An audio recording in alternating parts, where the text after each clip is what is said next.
এই everyone guys, সবাই কেমন আছেন? আশা করি সবাই ভালো আছেন। আমিও ভালো আছি আপনাদের সবাই দোয়ায়।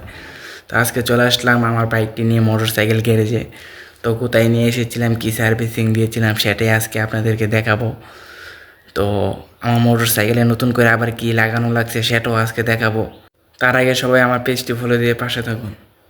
তো বন্ধুরা, আজকে চলে আসলাম আখাউড়া উপজেলা সেই বাইপাসে সবুজ ভাইয়ের দোকানে চলে আসলাম আমার মোটর সাইকেলটা সার্ভিসিং দেওয়ার জন্য।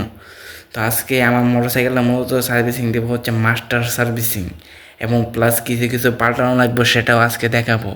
তো প্রথমে আমার গাড়ির চাকাগুলো খুলে নিচ্ছে, খুলে নেওয়ার পরে তারপর আস্তে আস্তে গাড়ির স্টারিংগুলো খুলে নেওয়া হচ্ছে।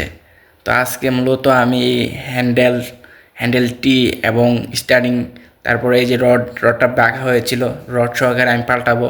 আর ইনি হচ্ছেন এই সবুজ ভাই। তো আখাউড়া উপজেলার মধ্যে ভালো একজন দক্ষ একজন কারিগরি, ওনার কাছ থেকে সবাই মোটর সাইকেল ঠিক করে। তো ফাইনালি আমার গাড়িটা নিয়ে আসলাম ওনার কাছে ঠিক করার জন্য।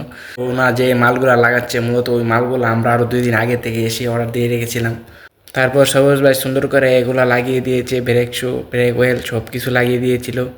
তারপর আমার গাড়ির সামনের লুকসটা এবং সামনের যে মাস্কটা বাইজরটা সেটা ভেঙে গিয়েছিল, তো সেটাও আমরা পাল্টিয়ে নেব, নতুন একটি বাইজার লাগিয়েছি।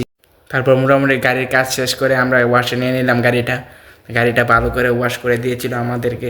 তো এখানে যে পিচ্ছি সে দারুণভাবে ভালো করে ওয়াশ করে দিই। তো গাড়িটা ভালো করে ধুয়ে ওয়াশ করার এক পর্যায়ে আমাদেরকে গাড়ির বক্স টক্সগুলো আমাদেরকে লাগিয়ে দিয়েছিল। তো আমার গাড়ির ফাইনাল লুকসটা হচ্ছে এইটা, দেখতেই পাচ্ছেন।